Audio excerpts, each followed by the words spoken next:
এই সজনে গাছের লকলকা পাতা দেখে আমি আর লোভ সামলাতে পারলাম না। আমার জিভে তো ল করছে যে এই সজনে গাছের পাতা দিয়ে কখন আমি ভর্তা করে খাবো। সঙ্গে সঙ্গে আমি এই পাতা দেখে আমি ছিঁড়া শুরু করে দিয়েছি। তারপর মামাকে বললাম যে মামা এই গাছটা কার? মামা বলল যে আমাদের, নেও, সমস্যা নেই, আমার গাছ। আমি মামার বাড়িতে গিয়েছি একটু বেড়াতে, সকালবেলা গিয়েছি, চলে আসবো, একটু কাজে গিয়েছিলাম। তারপরে এই গাছ দেখে আর সহ্য হলো না, পাতা ছিঁড়ে নিয়ে চলে আসলাম। আর বাসায় এসে দেখি যে আম্মা এখানে সব কিছু রেডি করে রাখছে। মাছ রান্না করব, ট্যাংরা মাছ রান্না করব, পটল আলু ঝোল দিয়ে আর একটু সবজি করব। আর সবজিটায় যে আমি তুলিয়েও দিয়েছি, যে কষিয়ে নিচ্ছি। তারপরে যে এখানে আমি পাতাগুলো একটা একটা করে ছিঁড়ে নিয়েছি। ছিঁড়ে নিয়ে যে ডাউলও ভিজে রাখছি, এখন আমি এই যে ভর্তা করবো। এই সবজিটা হয়ে গেলে আমি ডাউল ভর্তা করব। আর বিশ্বাস করবেন না যে ডাউল দিয়ে যে সজনে পাতা ভর্তা যে এতই মজা, এতই টেস্টি, আর কি বলবো। এই ভর্তাটা থাকলে অন্য কোনো মানে তরকারির প্রয়োজনই নেই। এই যে আমার কিন্তু সবজিটা হয়ে গেছে, এখন নামিয়ে নেব। নামিয়ে নিয়ে যে আমি কিন্তু ডাউল সেদ্ধ করতে দিয়েছি। আর ডাউল সেদ্ধ, আদা সেদ্ধ যখন হয়ে যাবে তখন আমি সজনে পাতাগুলো দিয়ে দেবো।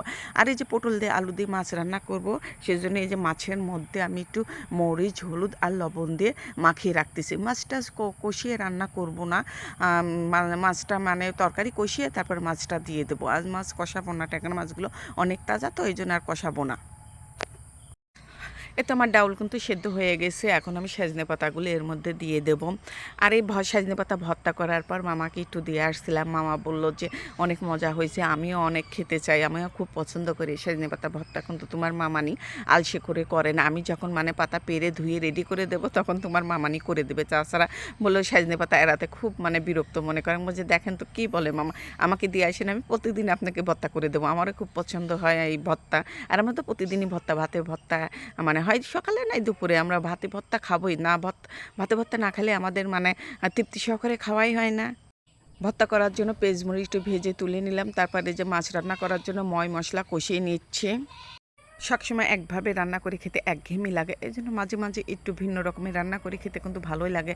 আসলে ভিন্ন ভিন্ন করে রান্না করলে কিন্তু প্রতিদিন একরকম রান্না কিন্তু খেতে ভালো লাগে না, ভিন্ন করে একটু রান্না করলে কিন্তু খেতে মজা লাগে। আর যে পটলটা যেভাবে রান্না করলাম, পটলের তরকারিটা এত মজা হয়েছিল আর কি বলবো।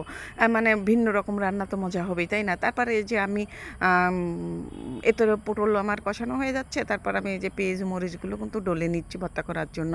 আর এই যে নিফাস করে ডলতে হবে সব কিছু। এর মধ্যে সর্ষের তেল দিয়েছি, আর সর্ষের তেল দিয়ে যে পেঁয়াজ মরিচ ডলে নিয়ে এখন এই যে আমি ডাউল আর সজনে পাতা একসঙ্গে সেদ্ধ করছি, সেটা এখন ভর্তা করে নেব।